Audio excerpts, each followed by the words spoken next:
All right, so I believe we finished this before the bell rang, right? The B part was just finding the other piece. We don't need to do that, it's fine. Let's jump down to number 5. Okay. So, oh, no, that's not what I wanted. Hang on, maybe I tried to erase everything. Okay, I wanted was that. Okay, so we have a ship that sails 50 miles on a bearing of 20 degrees. So it doesn't say north 20 degrees west or anything like that. It just says a bearing of 20 degrees, which remember that means we start from true north. If I'm going to start from true north and go out 20 degrees, I don't want to start way up here because if I'm just going out 20 degrees up there, I'm going to go through my question. So put it down here. I'm going to start here. And you do not want these pictures to be tiny pictures. I've given you a ton of room. If you draw tiny pictures, you're not going to be able to label a lot of stuff in there. So we're going to go on a bearing of 20 degrees, which means from true north, I swing out about 20 degrees. And we'll say that is 50 miles. And this is 20 degrees. Then 30 miles further. So now from here, we're going to turn. So now I got to go from here. I have a bearing of 80 degrees. So from true north, I swing out 80 degrees. Oh my goodness. This board is driving me crazy. And it goes something like that. That's 80. Sorry. My pictures are, and my handwriting is worse than normal because I can't make this work like I want. Okay, pretend like that's a triangle. And that's 30 miles. You don't really turn again. I just wasn't going to try again because this board doesn't like me right now. And I want to find the distance the ship is from the starting point, so that's like this right here. We good? All right. So I need to figure out, I have 2 side lengths of my triangle, but I don't have any angles inside of there. So I got to figure out what angles I know or that I can figure out. I know that this is 20. And then from here all the way down to east would be 70, but I don't know what that piece is, and I don't have enough information for that, right? I know that this is 80. This right here, oh my gosh. I don't even know what it's doing anymore. This right here, oh, come on now. This right here is 10, right? Does that part make sense? This is 90. What would this be? 20. 20, because we have alternate interior angles here, right? So this is 20. So my entire angle here is 1. So this is 120 degrees. So I have 2 side lengths and an angle. Is that enough to find the length that I want? The law of sines or law of cosines? Cosines. Side angle side and side side side is law of cosines. Everything else is sines, right? So that's going to make this x squared equals 50 squared plus 30 squared minus 2 times 50 times 30 times the cosine of 120. So go ahead and figure that out for me.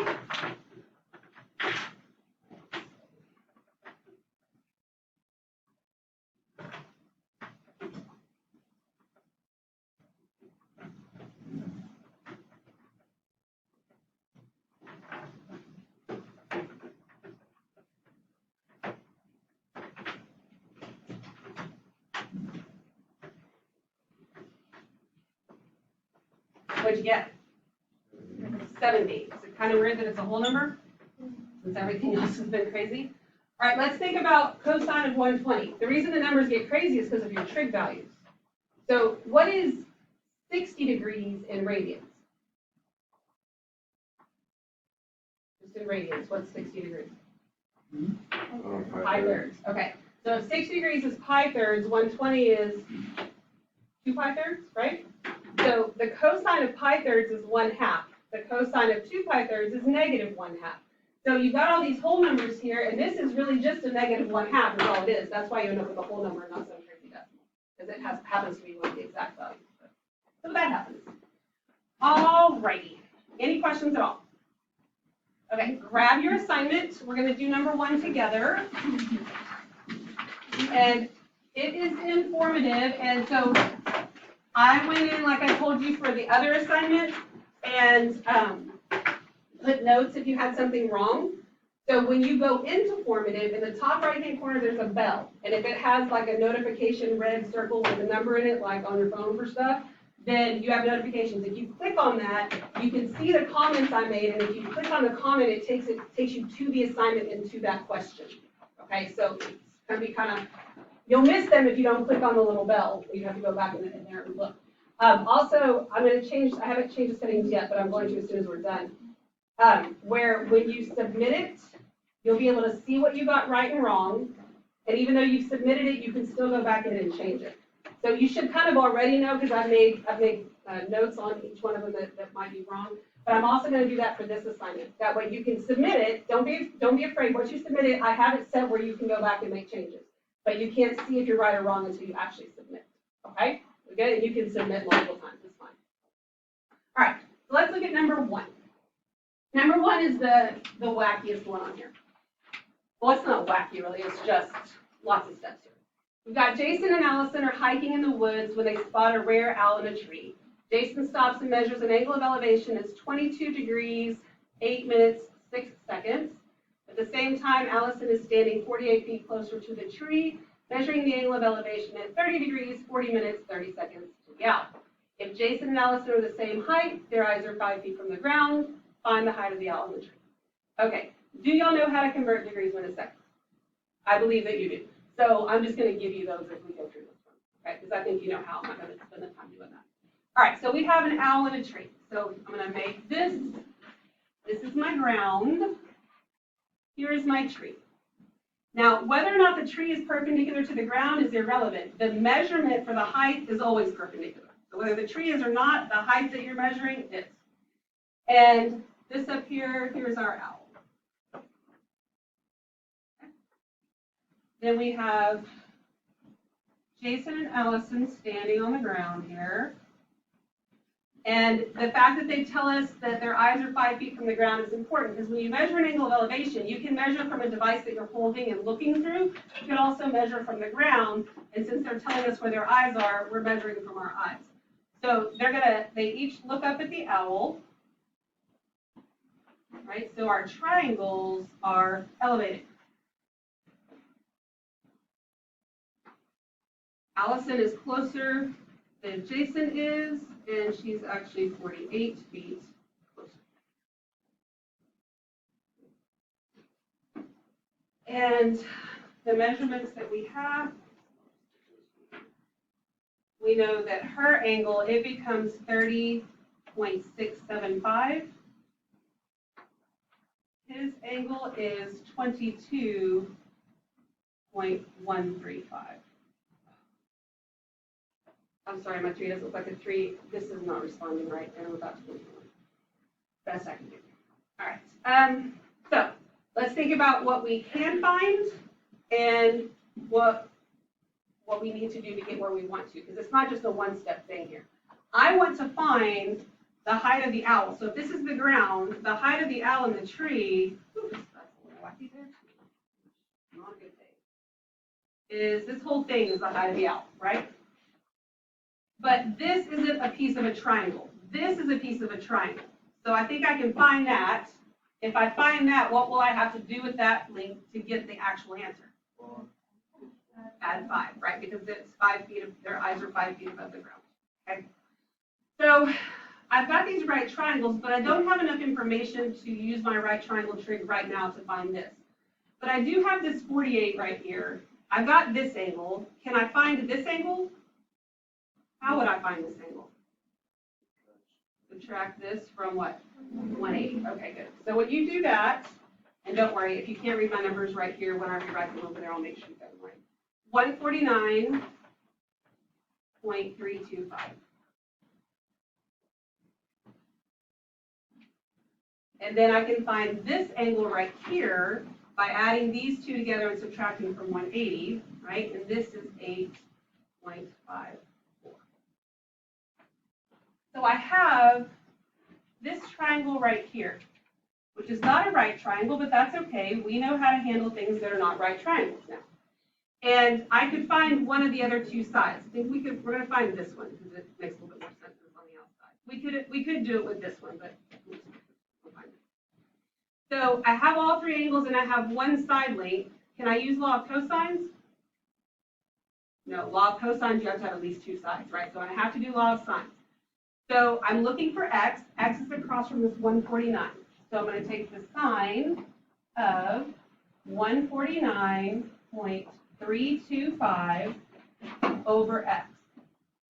That's equal to, and across from 48 is the 8 degrees, so the sine of 8.54 over 48.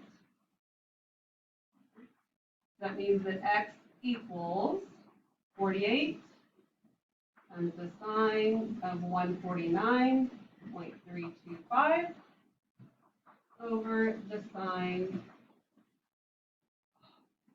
of 8.54.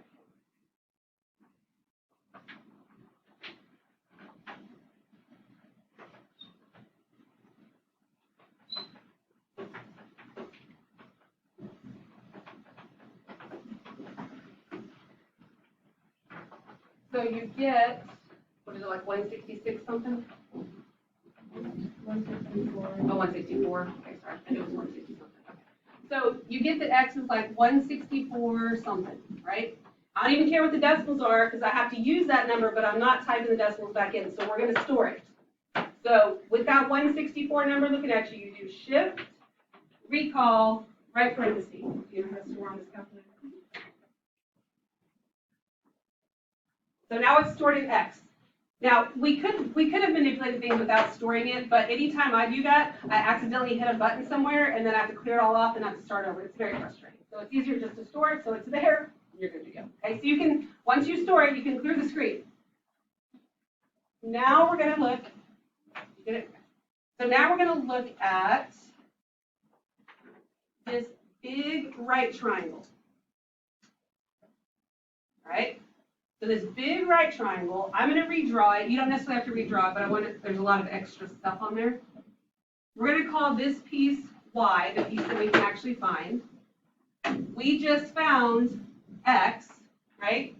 And this angle is that 22-degree angle. This is right triangle trick. This is geometry, right? I can find this. I can find y by just using my plain old right triangle trick. I don't have to do law of sines or cosines. I have this angle, opposite and hypotenuse, that's the sine. So the sine of 22.135 is equal to y over x. And I'm writing down x. I'm not writing down 164 because I'm not going to type that number back in. So then x times the sine of 22.135 equals y. So then in your calculator, you can just hit recall, right parenthesis, and then times sine of 22.135.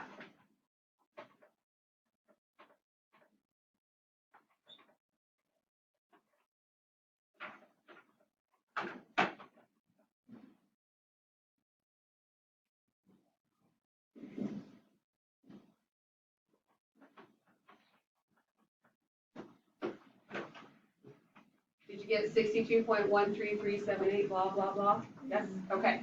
So remember, that is this piece right here. I want the entire height. So what do I have to do to that? Add 5. So I can say the height of the owl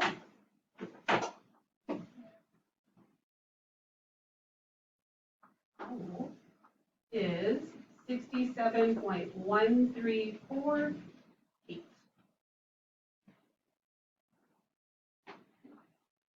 What questions do you have? And remember, when you type this in, there should be a space between the number and the feet, okay?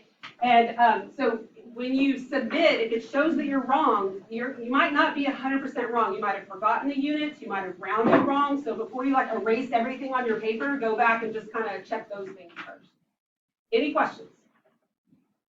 All right, so on number 2, you have to draw, and well, not always you have to draw in the little picture, but the angle of depression, remember you have to look straight ahead, then you look down. That's how you get an angle of depression.